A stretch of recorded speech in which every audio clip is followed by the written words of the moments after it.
What's going on, everybody? I'm here with Coach B. Will. UAB just came back to MTSU this week. Avenged the loss from last week. Got the linebacker coach with us. How does win feel for you, Coach?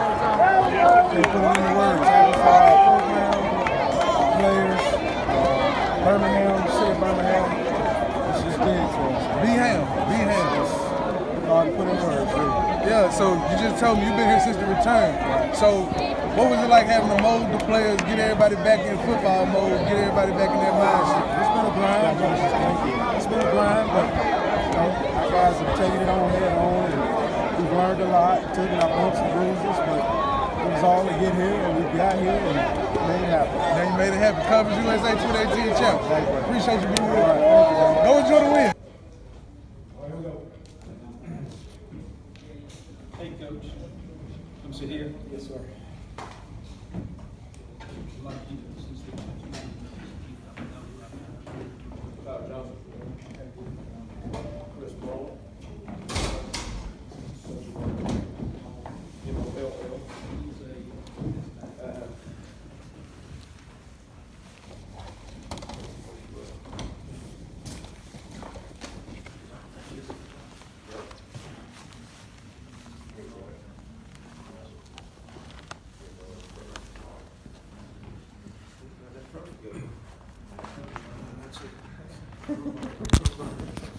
Ladies and gentlemen, we've had some folks coming into the media room, so we will repeat our instructions for the afternoon. We'd like to welcome you to the 2018 Globe Life Conference USA Football Championship Press Conference here at Middle Tennessee State University.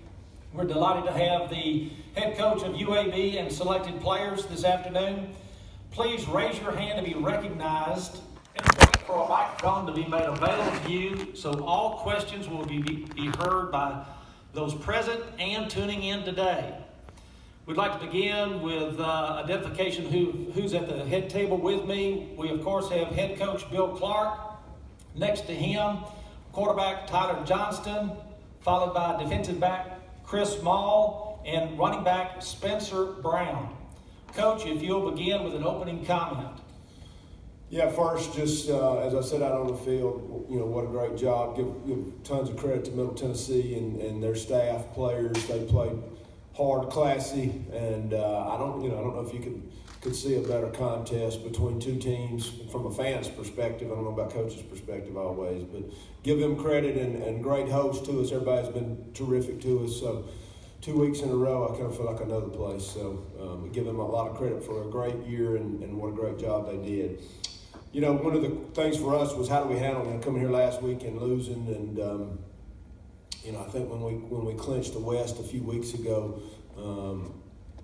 obviously that was such a huge deal for our program and our team, and one of the big things we wanted to do was bring it back home and play in Birmingham. So that loss last week was a big deal to us. We did, without making excuses, did have a bunch of guys that were banged up, but we got most of those guys back.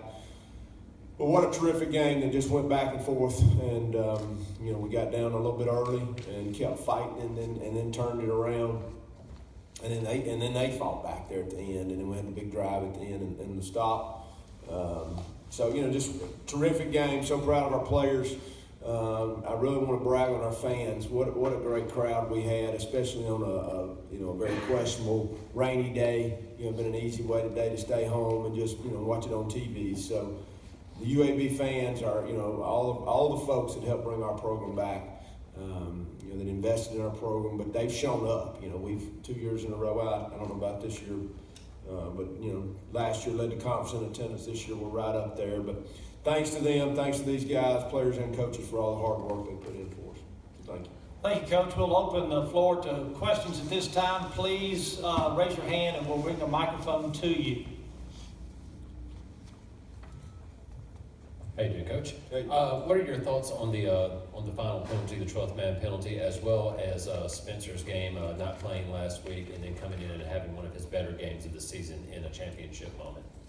Well, that penalty things happen. Sometimes at the end of the game, things happen, and there's a penalty here and there. There was a couple others that I didn't get that I thought I might should have got. So, we were trying to get a first down, give them credit, getting the stop, and we've got a good running attack. So we were a little disappointed. We were going to have to punt the ball back to them and give them back to them, even though there was only a minute left. So obviously it was great to be able to come out there and get victory formation at the end.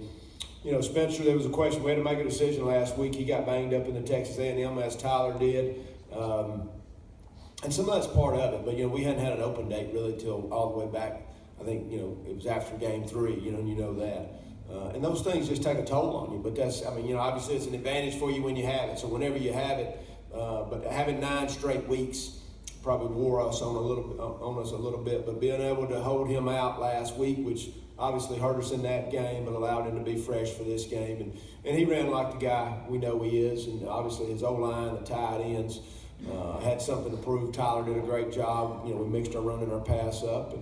But what a big night for him. What was the final yardage for him? 157. 157 against a really good defense. So, yeah. So look like him, as I say when he turns it loose. But good night for him. Proud of him. Proud of that group that blocked for him.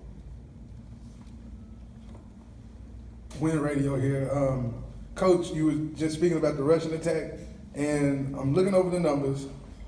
54 rushes, 225 total yards, 157 by Spencer, and 73 by the quarterback. So would you say today was a day that they say football most of the time is won in the trenches. Seems like you guys won that battle today in the trenches. No doubt. And I think one of the things when you're dealing with a big wind sometimes, and Lord, we're thinking we had not one but 2 starting receivers go down early.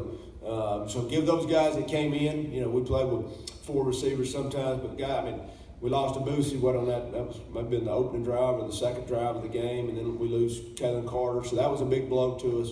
So maybe that's why we relied a little bit on the running game, maybe a little bit more. Thought our protection really for the most part all night was really good too, which is a problem last week. But yeah, the O-line, the tight ends, they really blocked well. And this question is for Chris. Being on the defensive side of the ball and being up most of the first half and starting in the third quarter, what was the mentality like once you guys got down by 1, knowing that you guys had fought so hard to keep the lead, now you had lost it? What was the conversations like in those huddles and on the sideline trying to get everybody to lock in and make sure you guys didn't give up another touchdown? Really, we just knew that we had to finish this game if we wanted to win, and we knew it was going to come down to us if we wanted to win. So we knew that the offense was going to keep rolling and keep relying on us. So we just said, let's strap up and play. We'll stay